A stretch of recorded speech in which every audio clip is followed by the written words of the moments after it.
আমরা অল্প অল্প পরীক্ষায় ভেঙে পড়ি, কিন্তু আপনি যদি একটু ঠান্ডা মাথায় গবেষণা করে দেখেন, আপনি দেখবেন পৃথিবীতে যারাই আল্লাহর বেশি প্রিয় বান্দা ছিল, আল্লাহ তাদেরকে বেশি বেশি মুসিবত দিয়ে পরীক্ষা করেছেন। কারবালার ময়দানে ইমাম হুসাইনের যেই ট্র্যাজেডি, যে কষ্ট, যে পরীক্ষা, যে মুসিবত, তার 1000 ভাগের 1 ভাগ কষ্ট আল্লাহ পাকে এখন আপনাকে আমাকে ফেলে নাই। আইয়ুব নবীর শরীরের যে যন্ত্রণাদায়ক কষ্ট, এরকম পরীক্ষায় আল্লাহ আপনাকে আমাকে ফেলে নাই। ইউনুস পয়গম্বরের মাছের পেটে থাকার সেই কঠিন মুহূর্তের যন্ত্রণায় আল্লাহ আপনাকে আমাকে ফেলে নাই। আল্লাহ তাআলা প্রিয় যাদেরকে ভালোবাসেন কিংবা যাদেরকে ভালোবাসতে চান, যাদেরকে কল্যাণে আনতে চান, যাদেরকে জান্নাত দিতে চান, তাদেরকে আল্লাহ দুনিয়াতে পরীক্ষা মুসিবতে ফেলে। তার কারণ কি? যদি তার গুনাহ থাকে, এই মুসিবত কষ্টের ধৈর্যের কারণে আল্লাহ ওনার গুনাহ মাফ করে দেন। সুবহানাল্লাহ। যখন উনি সেই রকম কষ্টে থাকতে থাকতে গুনাহ মাফ হয়ে যায়, এখন তার গুনাহ মাফ হওয়ার সুযোগ নেই, যেহেতু গুনাহই নাই, তখন আল্লাহ তাআলা ওনার মর্যাদা বাড়াইতে থাকেন, মর্যাদা বাড়াইতে থাকেন, সম্মান বাড়াইতে থাকেন, ইজ্জত বাড়াইতে থাকেন, ওনার ভ্যালু বাড়াইতে থাকেন, ওনার স্তর বাড়াই দিতে থাকেন। সুবহানাল্লাহ। আমরা অনেক সময় বলি আল্লাহর কাছে এত দোয়া করি, আল্লাহ আমার দোয়া কবুল করে না, আল্লাহর কাছে চাই আল্লাহ দেয় না।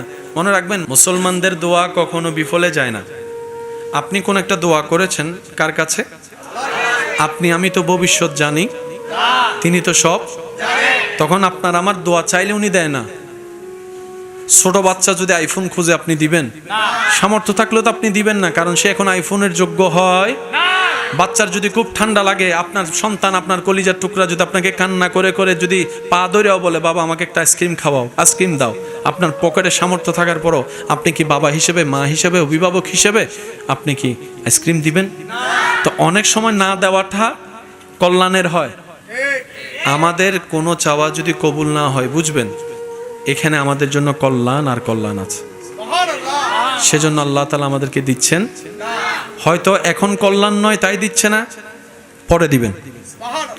আবার হয়তো আজীবনের জন্য কল্যাণ নয়, সেজন্যই দিচ্ছে না। আমরা অনেক সময় নিজের বিপদ নিজে ডাকি, কল্যাণ না যেন আল্লাহর কাছে চাইতে চাইতে চাইতে চাইতে চাইতে চাইতে একদম চোখের পানি সব শেষ। তখন আল্লাহ পাক বলে যাচ্ছে দদল, এই যে দেয় আমরা পাই, শেষ পর্যন্ত ওই মানুষটাই, ভালোবাসার প্রিয় মানুষটা একসময় বিষের মানুষ হয়ে যায়। তারপরে বলে যে তোরে বিয়া করে আমার জীবন। সেজন্য মসজিদে খুশি থাকতে হবে কার? আর একটু জোরে বলেন। আপনার আমার চাওয়ার ধরনটা হবে এমন, আল্লাহ আমার জন্য কি ভালো তুমি জানো, আমি আমার মনের চাওয়াকে গুরুত্ব দিচ্ছি না, আমি তোমার উপর ছেড়ে দিয়েছি। কারণ আমি জানি আমার সবচাইতে বড় ওয়াকিল তুমি আল্লাহ।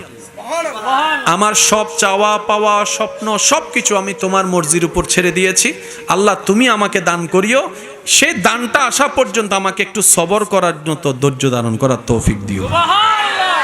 আর কখনো না পাওয়া থাকবে, কখনো অপূর্ণতা থাকবে। আমরা তো ওই নগদে চাইয়া ফেলি, এখন দিতে হবে। আমি কি বুঝাতে পারছি কথা? আল্লাহ তাআলা আমাদেরকে সবরওয়ালা বান্দা বানার তৌফিক দান করুন। আল্লাহর মর্জিতে খুশি থাকার আল্লাহ সে তৌফিক আমাদের সবাইকে দান করুন। মনে রাখবেন, আল্লাহর সিদ্ধান্ত বড় হিকমতওয়ালা। আল্লাহর হিকমত, সিদ্ধান্ত বুঝার মতো জ্ঞান, বুদ্ধি আপনি ঠান্ডা মাথায় খেয়াল করলে দেখবেন, আল্লাহ ভাঙ্গা জিনিসগুলোকে দিয়ে খুব সুন্দর করে জোড়া লাগায়, নতুন ভাবে জীবন দেয়। যতক্ষণ পর্যন্ত মেঘ ভাঙে না, বৃষ্টি হয় না, যতক্ষণ পর্যন্ত বীজ ফাটে না, ততক্ষণ পর্যন্ত চারা হয় না। সেজন্য ভরসাটা কার উপর? নবীর প্রেম অন্তরে রেখে, আদব তাজিম অন্তরে রেখে আল্লাহর উপর চোখ বন্ধ করে বর্ষা। এতটুক বলবেন, আমার আল্লাহ আছে, আমার আল্লাহ যা সিদ্ধান্ত নিবে আমি সেই বান্দা হিসেবে সেটার উপর রাজি থাকবো, খুশি থাকবো। আল্লাহ বলে, বান্দা তুই কোন রকম দুনিয়াতে আমার দেওয়া অল্পতে যদি খুশি থাকতে পারস, হাসরে তোর অল্প আমল আমি খুশি হয়ে যাব। তুই দুনিয়াতে আমার উপর রাজি থেকে আয়, অভিযোগ করিস না, আফসোস করিস না। দুনিয়াবি কোনো ব্যাপারে আমার উপর নারাজ দেখায় মাথা ফাটাইস না। তুই আমি রবের সিদ্ধান্ত থেকে কোন রকম খুশি থেকে তুই কবরে ঈমানটা নিয়ে আয়। তুই দুনিয়াতে আমার উপর খুশি থাকবি, আমি রব বিনা হিসাবে হাসরে তোর উপর খুশি হয়ে যাব। আর জান্নাত তার জন্যই যার উপর আমি রব খুশি হব। বলেন না সুবহানাল্লাহ।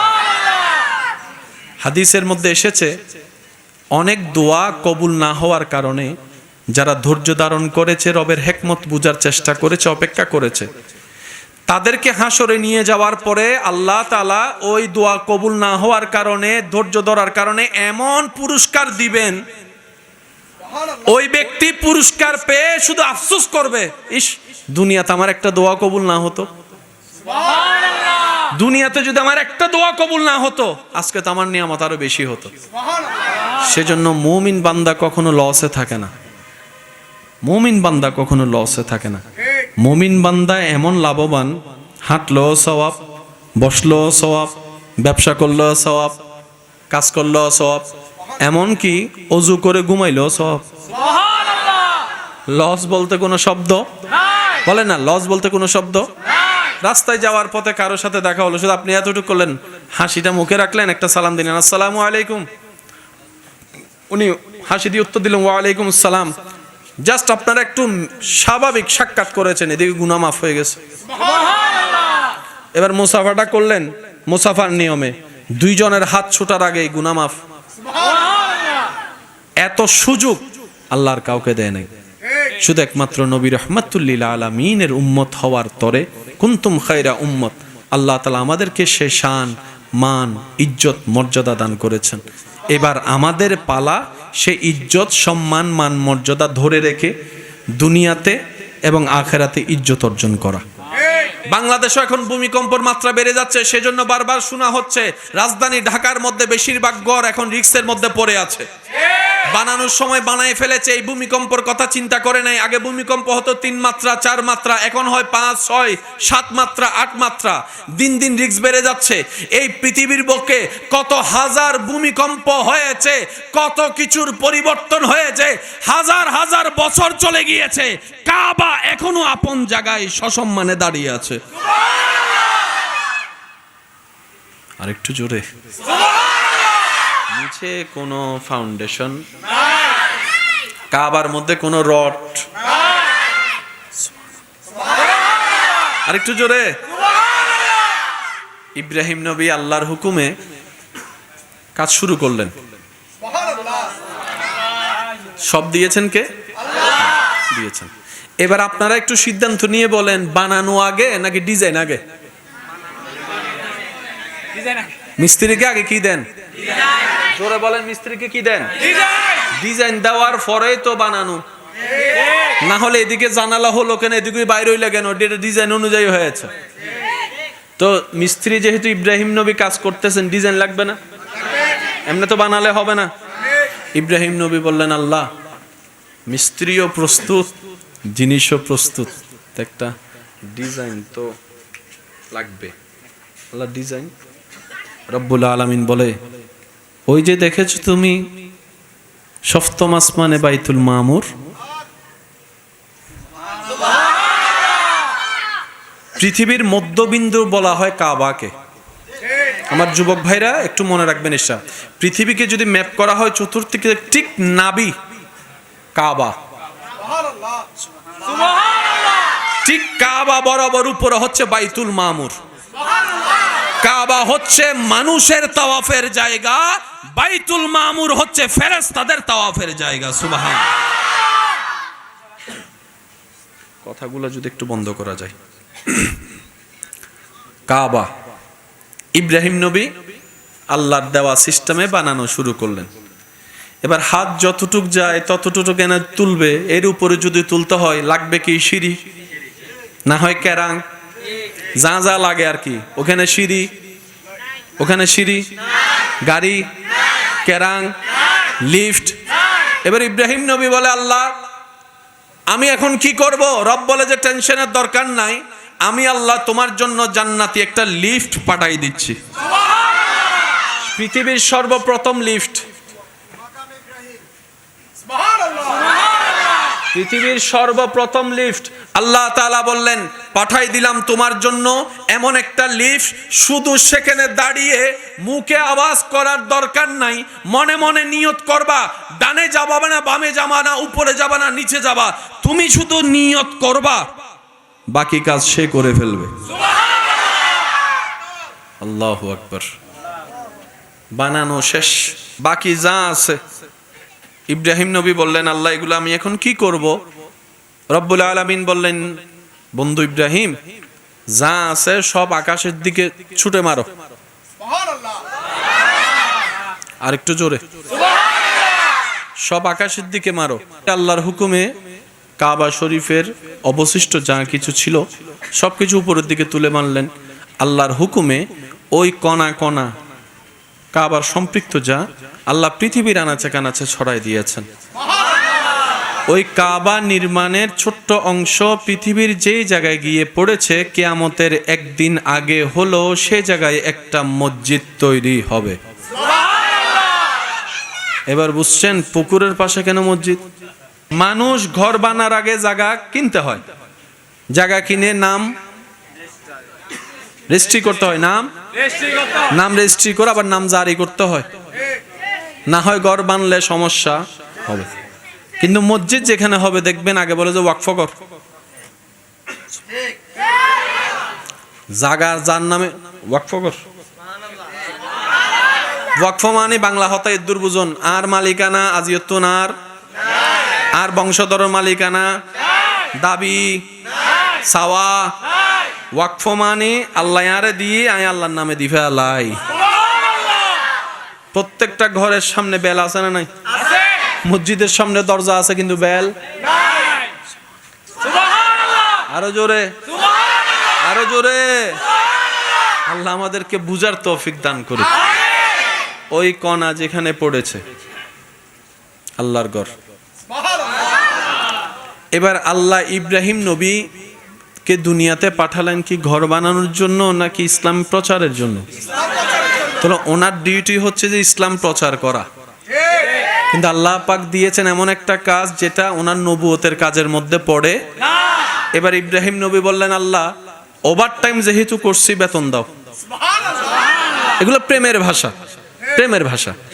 ইব্রাহিম নবী বলে যে আল্লাহ আমাকে বেতন দাও, আমার কাজ তো এটা না, তুমি বলেছো আমি করেছি, মালিক হুকুম করেছো গোলাম কাজ করেছি, কিন্তু পারিশ্রমিক বলে তো একটা শব্দ।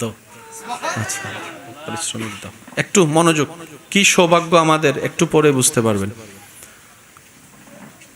আল্লাহ পাক বললেন, ইব্রাহিম বেতন হিসেবে কি চাও? যা চাইবা তা দিব, বলো। পাহাড় 3টাকে স্বর্ণ বানাই দিব? ইব্রাহিম বলে যে না আল্লাহ, আমার স্বর্ণের পাহাড় লাগবে না। সাগরকে তোমার জন্য হীরা বানাই দিব?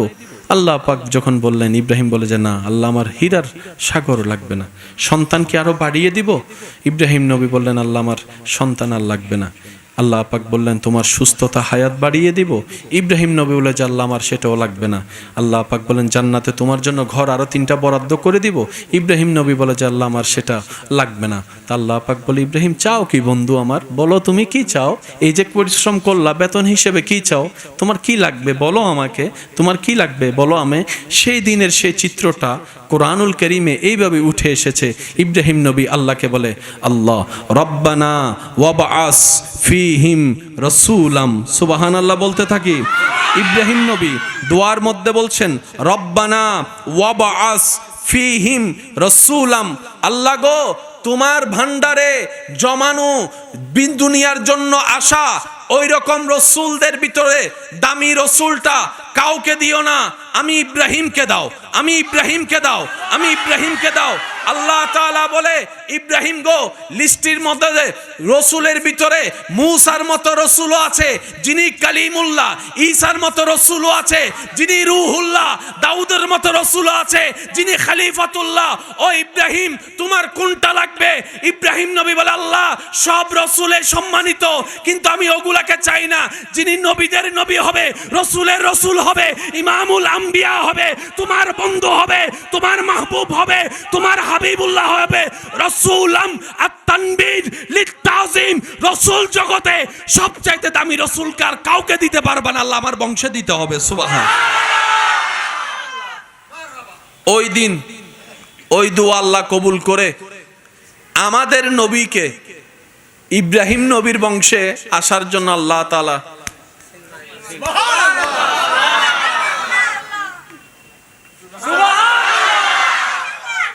এবার ইব্রাহিম নবীর সন্তান কয়জন? একজন ইসমাইল নবী, একজন ইসহাক নবী। আসলে তো দুজনের একজনের মাধ্যমে আসতে হবে। যুবকরা আওয়াজ দিয়ে বলেন, কারণ দুইজনেই তো দাবিদার। কারণ চেয়েছেন ইব্রাহিম নবী, পেয়েছেন ইব্রাহিম নবী, দুজন এসেছেন ইব্রাহিম নবী থেকে, দুজনে তো হকদার। এবার আল্লাহ পাক বলে ইসহাককে দিব না, ইসমাইলকে দিব। আল্লাহ কেন? বলে যে তুমি দোয়া করার সময় ইসমাইল তোমার পাশে ছিল, কাবা নির্মাণের সময় ইসমাইল তোমার পাশে ছিল, খেদমতের সময় ইসমাইল তোমার পাশে ছিল। সেজন্যই তো বলা হয় সৎসঙ্গ থাকাটা ভাগ্যের লক্ষণ। যখন আল্লাহ নেককারকে ক্ষমা করে, নেককার পাশে থাকলে বদকারও মাপ পেয়ে যায়। সুবহানাল্লাহ। ইসমাইল যেহেতু পাশে, ইসমাইলের বংশে দিয়ে আমি আল্লাহ। সেজন্য ইসমাইল নবী থেকে শুরু করে আমাদের নবী পর্যন্ত অনেকজন এসেছে পৃথিবীতে, কিন্তু একজনও নবী আসে নাই।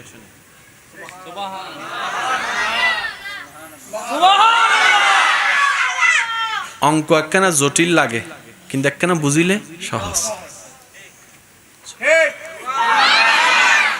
দোয়া করেছেন নবী ইব্রাহিম আলাইহিস সালাম, ওনার সন্তান ইসমাইল আলাইহিস সালাম। কার জন্য? আমাদের নবীকে পাওয়ার জন্য। আমাদের নবীকে আল্লাহ পাঠিয়েছেন সে বংশে যে বংশের পূর্বপুরুষে আছেন হযরত ইসমাইল হয়ে ইব্রাহিম নবী। তো ইসমাইল নবী থেকে আমাদের নবী পর্যন্ত মাঝখানে কেউ আসে নাই, অনেকজন আসছে। বান্দা এসেছে, নবী আসে নাই। শুধু একজন এসেছে।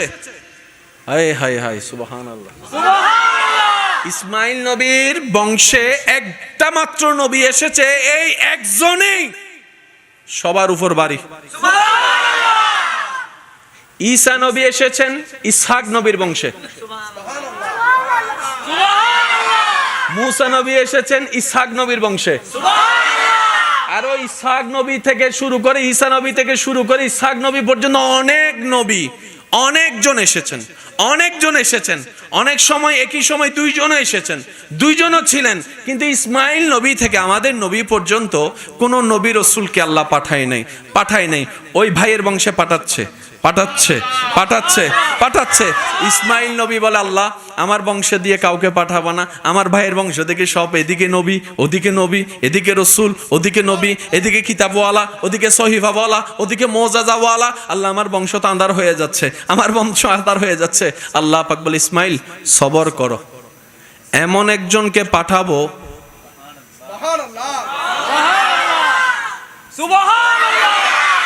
তোমার বংশে এমন একজনকে পাঠাবো, যে একজনকে ওয়াইজ আখাযাল্লাহু মিসাকান নবিয়্যিন, ওই ঈসা থেকে শুরু করে আদম পর্যন্ত সমস্ত নবী রাসূলগণ যেই নবীকে ইমাম মানে, যেই নবীকে অনুসরণ করে, ইমাম মানে, নবী মানে, ওনাকে পাঠাবো।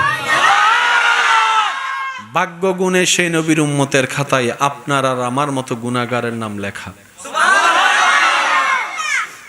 ওলামায়ে কেরামের দোয়া নিয়ে আমি অধম অযোগ্য একটা কথা আপনাদের সামনে রাখতে চাই। আশা করি আপনারাও একমত হবেন।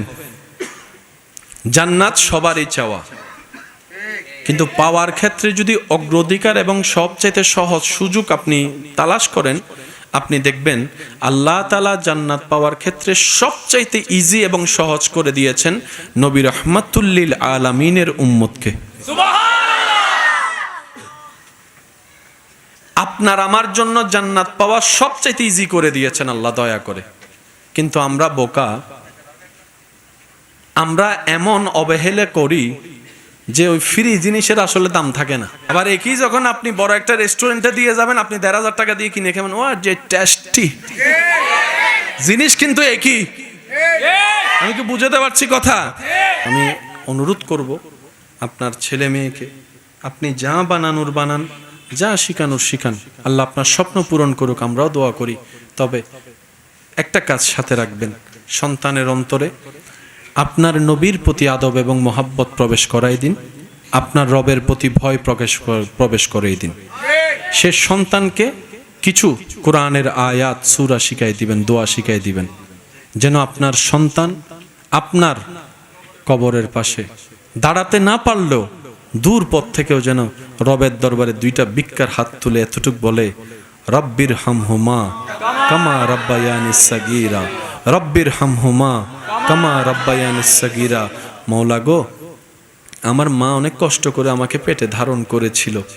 আমি যখন পেটে ছিলাম আমার মা ঘুমাতে পারেনি, বমির জ্বালায় খেতে পারেনি, ভালো খাবারের গন্ধ পর্যন্ত সইতে পারেনি আমার মা। আমাকে দুনিয়াতে আলো দেখাতে গিয়ে ভালো করে হাঁটতে বসতে আমার মা পারেনি। রাতের ঘুমকে আমি নষ্ট করে দিয়েছি। আমার মা যখন সারাদিন কাজ করে ক্লান্ত শরীর নিয়ে রাত্রে একটু ঘুমাতে যেত, আমি সন্তান মায়ের পেটে থেকে কিছুক্ষণ ডানে লাথি মেরেছি, কিছুক্ষণ বামে লাথি মেরেছি। আমার সে লাথির যন্ত্রণায় আমার মা ব্যথা পেলেও কখনো শব্দ করেনি। আমার বাবার ঘুমটা ভেঙে যাবে বলে, আমার দাদির ঘুম ভেঙে যাবে বলে, আমার নানির ঘুম ভেঙে যাবে বলে বুঝতে দেয়নি। আল্লাহ গো, আমার মার জন্য আমি যদি চামড়া দিয়ে জুতোও বানাই দিই, আমার মা বাবার হক আমি আদায় করতে পারবো না। কিন্তু আজকে তো আমি অপারগ, কারণ এমন বাস্তবতা, কুল্লু নাফসিন যায়িকাতুল মউত, এটা এমন ছিল বাস্তব। চোখের সামনে থেকে সন্তানকে আজরাইল যখন নিয়ে যায়, মালাকুল মউত যখন নিয়ে যায়, কারো ধরে রাখার ক্ষমতা থাকে না। আল্লাহ গো, আমার মা এতদিন আমার কাছে ছিল, দূরে থাকলো মাটা বাবাটা আমার কাছে ছিল, সন্তানটা আমার কাছে ছিল। আজকে তো ইন্না লিল্লাহি ওয়া ইন্না ইলাইহি রাজিউন। মওলা তোমার দিকে চলে গিয়েছে, তোমার দিকে চলে গেল।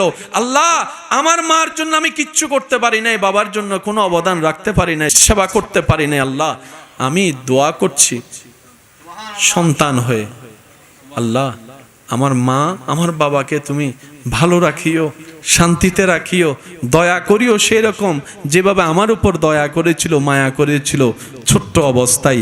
এদিকে সন্তানের হাত উঠবে, এদিকে রবের দয়া উন্মুক্ত হবে, জাহান্নামী হলো আল্লাহ চাইলে দয়া করে জান্নাতি বানাই দিবে।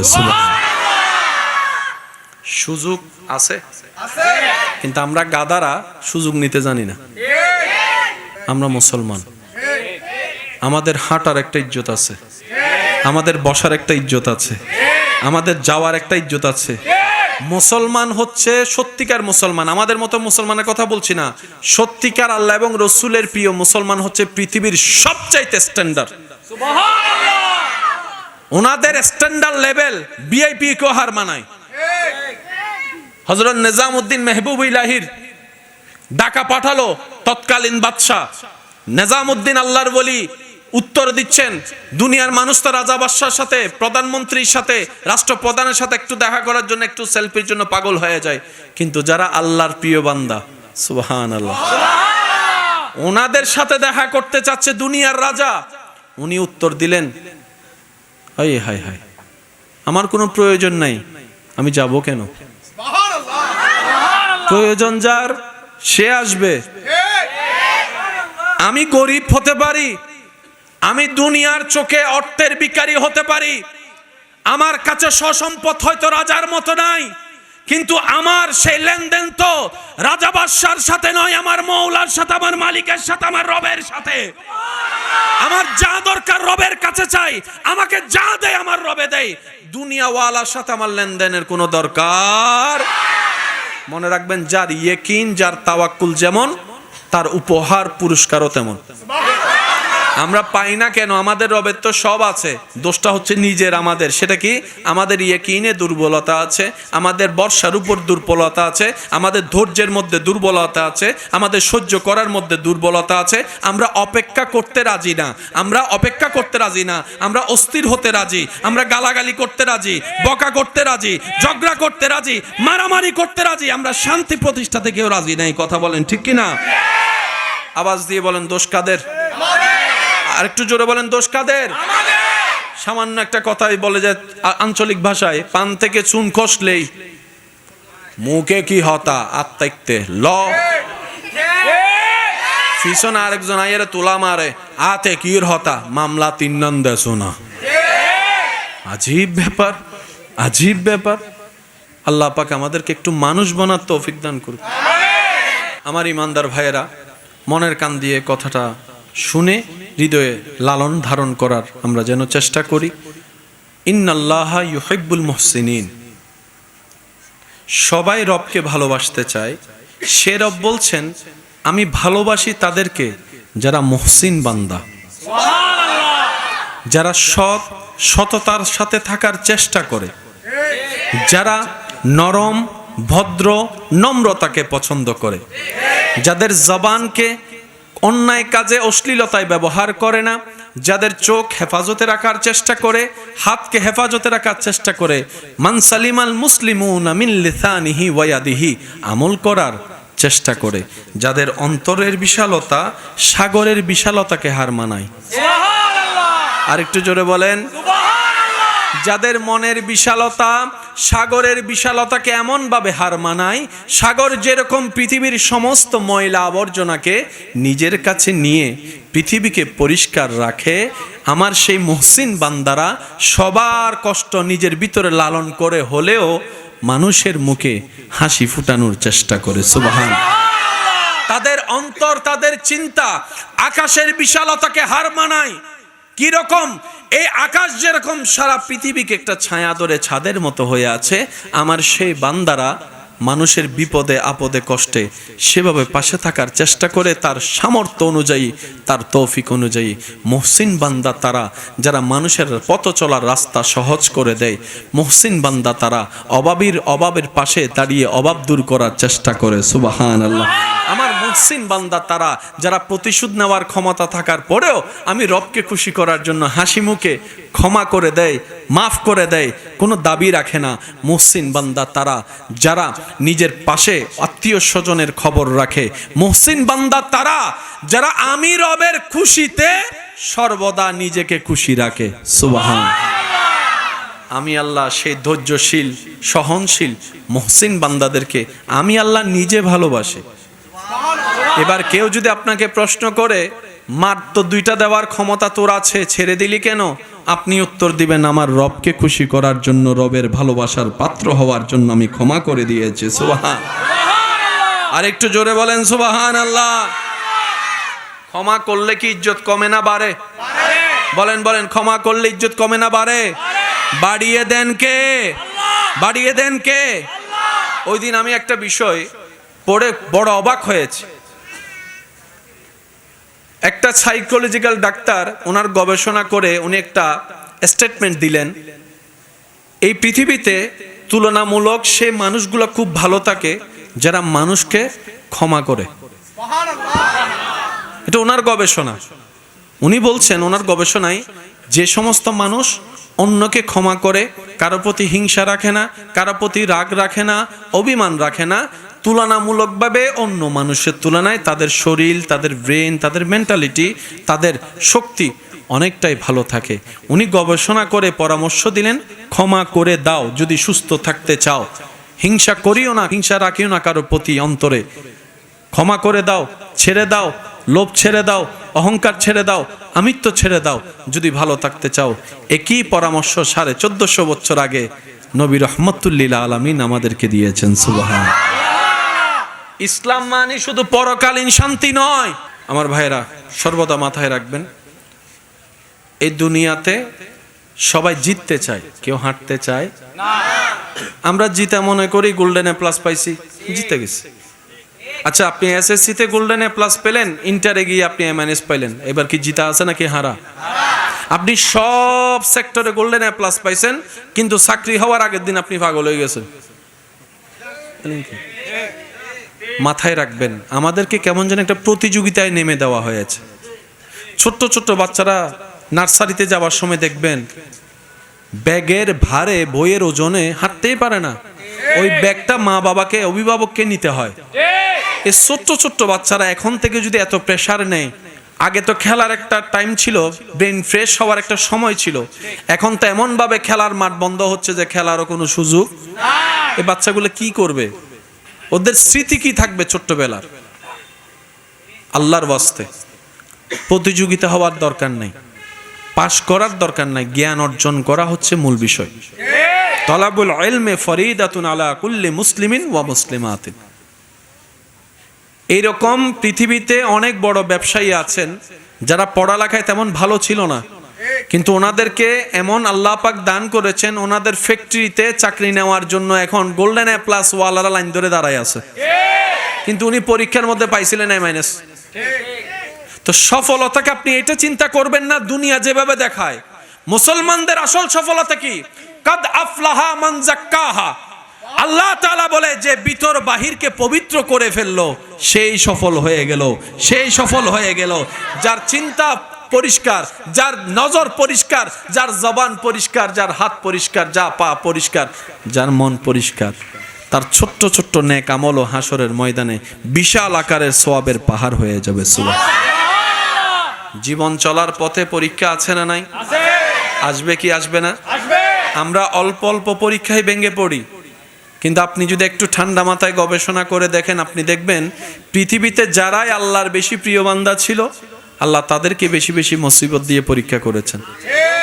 কারবালার ময়দানে ইমাম হুসাইনের যেই ট্র্যাজেডি, যে কষ্ট, যে পরীক্ষা, যে মুসিবত, তার হাজার ভাগের এক ভাগ কষ্ট আল্লাহ পাকে এখন আপনাকে আমাকে ফেলে নাই। আইয়ুব নবীর শরীরের যে যন্ত্রণাদায়ক কষ্ট, এরকম পরীক্ষায় আল্লাহ আপনাকে আমাকে ফেলে নাই।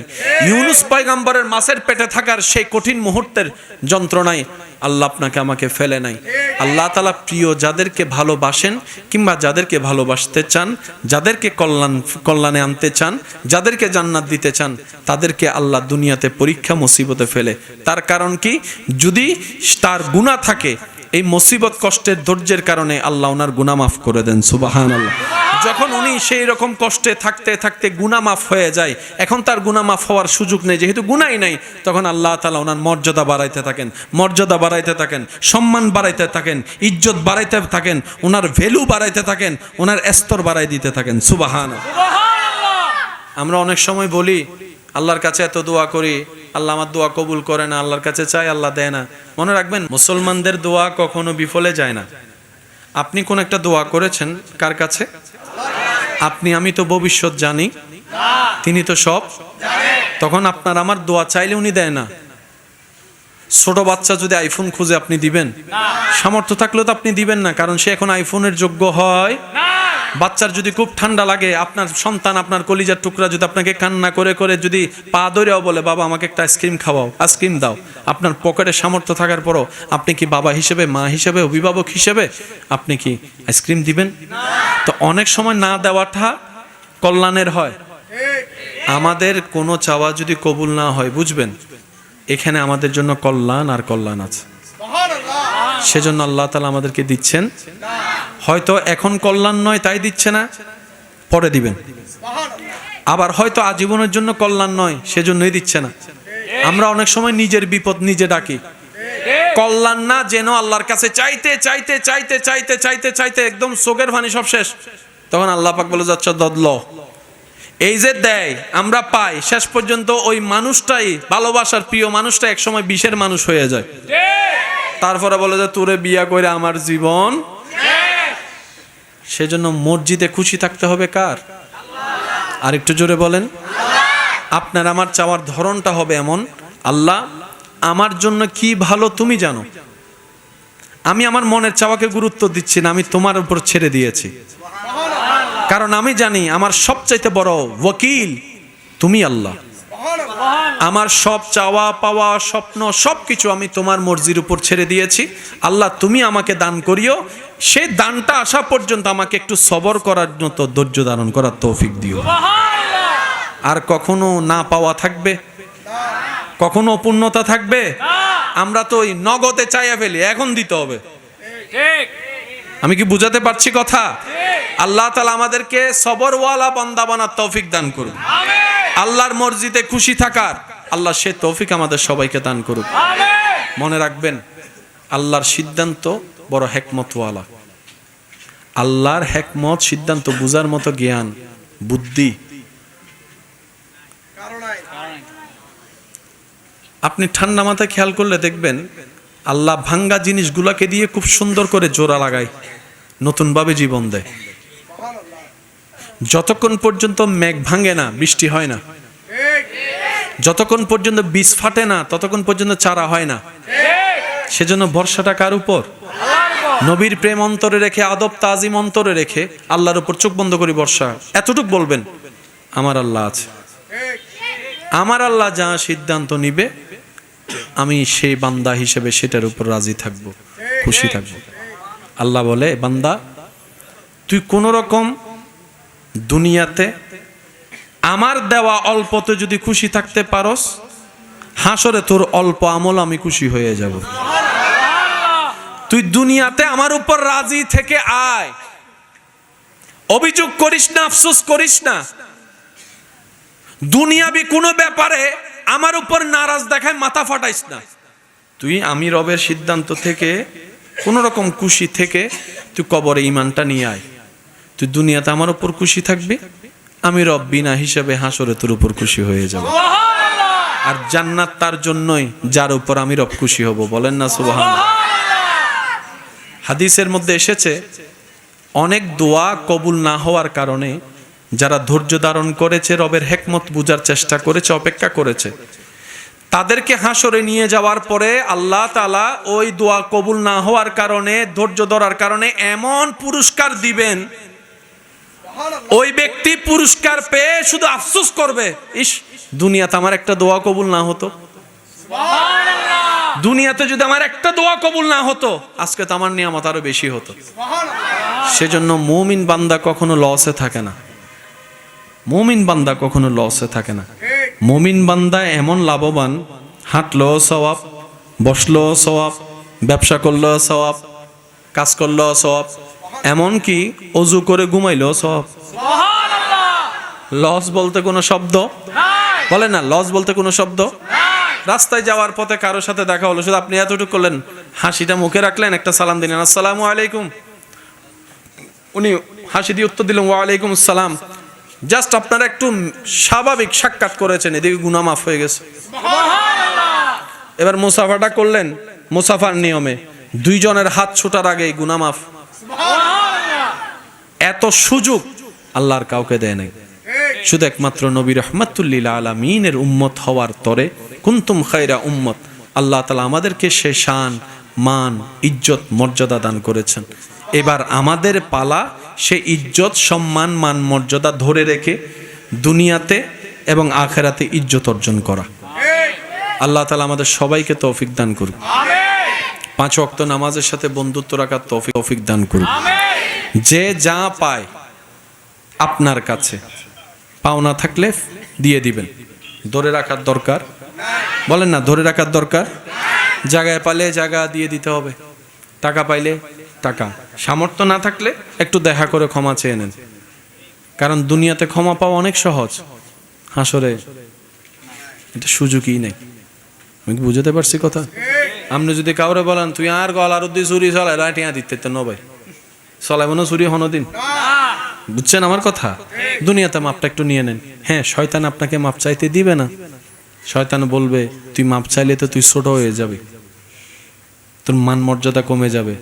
অথচ রসুল বলে আল্লাহু আকবার, আল্লাহু আকবার, যে ক্ষমা চায় তার ইজ্জত বাড়ে, যে ক্ষমা করে দেয় তার ইজ্জত আরো বাড়ে। ক্ষমা চাওয়াটা যেরকম চ্যালেঞ্জিং, ক্ষমা করাটাও বড় চ্যালেঞ্জিং। আমি বলি নাই 5 বছর আগে কি করছস, আচ্ছা একই কথা যদি আল্লাহ বলে হাসরে, আপনি আমি মাফ চাওয়ার পরে যদি আল্লাহ বলে যে আমি বলি নাই, তাহলে তো সব শেষ। আমরা চাই আল্লাহর থেকে ক্ষমা পাওয়া, বলেন আমরা চাই আল্লাহ থেকে। আর সে আল্লাহ বলছেন তুমি আমার দিকে তাকিয়ে নিজের সমস্ত রাগ হিংসাকে পিছনে ফেলে আমি রবকে খুশি করার জন্য আমার দিকে তাকিয়ে আমার বান্দাকে মাফ করো। তুমি আমার বান্দাকে মাফ করো বিনা শর্তে, আমি আল্লাহ তোমাকে বিনা শর্তে মাফ করে দিতে রাজি। তো নিজে ক্ষমা পাওয়ার জন্য অন্যকে ক্ষমা করার দরকার আছে না নাই? এবার আপনারা বলেন, এক ছাদের নিচে আপনারা দুইজন থাকেন, কেউ কাউকে ক্ষমা করছেন না, কিন্তু আজীবন থাকাই লাগতেছে দুইজন, তো মাফ না করে লাভ কি হচ্ছে? থাকা তো লাগতেছে, দেখা তো হচ্ছে, মাফ না করে লাভ কি? করে দেন না মাফ। একবার মাফ করবেন, ওই মাফ করার অতীতের বিষয় নিয়ে আর কখনো কথাও আসবে না, মনে যতই আসুক মুখে আনবেন না। দেখবেন যে সব সমস্যা সমাধান করে দিবেন কে? আল্লাহ। বলেন না কে? আল্লাহ। আল্লাহ কি আমাদের উপর দয়া করে কি করে না? আমাদেরও উচিত নিজের দয়া নিজে অর্জন করে নেওয়া। এই আল্লাহর দয়া পাওয়ার হাজার মাধ্যমের একটা মাধ্যমের নাম নামাজ। আর একটু জোরে সুবহানাল্লাহ। নামাজ পড়লে শান্তি বাড়ে, নামাজ পড়লে ব্রেনে রিল্যাক্সিং হয়, নামাজ পড়লে শরীরে একটা আলাদা শক্তি হয়, নামাজ পড়লে চিন্তা শক্তির পবিত্রতা আসে। মনে রাখবেন ভাইয়েরা, আমাদের কাজ চেষ্টা করা। আমরা কেউ কমপ্লিট নয়, হাজার বললেও আমরা কেউ কমপ্লিট না, আমরা হচ্ছে চেষ্টাকারী, চেষ্টা করতে পারি। সেজন্য নবী রহমাতুল্লিল আলমিনের সদকায় আল্লাহ তাআলা আমাদেরকে এমন দয়া করেছেন, এই শেষ নবীর উম্মত চেষ্টা যেটা করে সেটা অন্য নবীর উম্মতের করার চাইতেও বেশি দান করে। সামান্য আমি চেষ্টার কথা বলেছি, আপনি তো আমার চাইতে ভালো জানেন। আপনি শুধু নিয়ত করেছেন এখন ফজরের নামাজটা পড়বেন, এখনো ফজরের টাইম আসেনি, নিয়ত করার সাথে সাথে আপনার রব আপনার নিয়তের কারণে আলাদাভাবে সব লেখার পারমিশন দিয়ে দিয়েছেন। সুবহানাল্লাহ। মা বাবার চেহারার দিকে মায়ার নজর একবার তাকাইলেই হজের সওয়াব। তো সুযোগ আছে না নাই? সুযোগ আছে না নাই? আল্লাহ তাআলা আমাদেরকে এই নিয়ামতগুলো নিয়ে ধৈর্যের সাথে সহ্যের সাথে হাসি মুখে অন্যের মুখে হাসি ফুটানোর চেষ্টা করে, বিনা স্বার্থে মানুষের উপকার করার চেষ্টা করে চলার চেষ্টা করার, ইবাদত করার আল্লাহ আমাদের তৌফিক দান করুন। রহমাতুল্লিল আলামিন নবীর ওয়াফাদার উম্মত, আল্লাহ তাআলার ওয়াফাদার বান্দা বনে দুনিয়াতে যতদিন থাকবো আমরা সবাই, আমরা যেন আপন আপন জায়গায় মান সম্মান ইজ্জতের সাথে ঈমানের সাথে বাঁচতে পারি, আল্লাহ তৌফিক দান করুন। আমরা যেন ইজ্জতের সাথে ঈমানের সাথে শেষ মুহূর্তে হাসি মুখে কালিমা পড়ে ঈমানের সাথে দুনিয়ার থেকে যেতে পারি, এরকম নসিব আল্লাহ আমাদেরকে সবাইকে দান করুন। হাসরের ময়দানে আরশের নিচে ছায়া যেন আমাদের ভাগ্যে জোটে, নবী রহমাতুল্লিল আলামিনের সুপারিশ পাওয়ার যোগ্য যেন আমরা হয়ে যেতে পারি, আল্লাহ আমাদের সেই তৌফিক দান করুক। আমিন।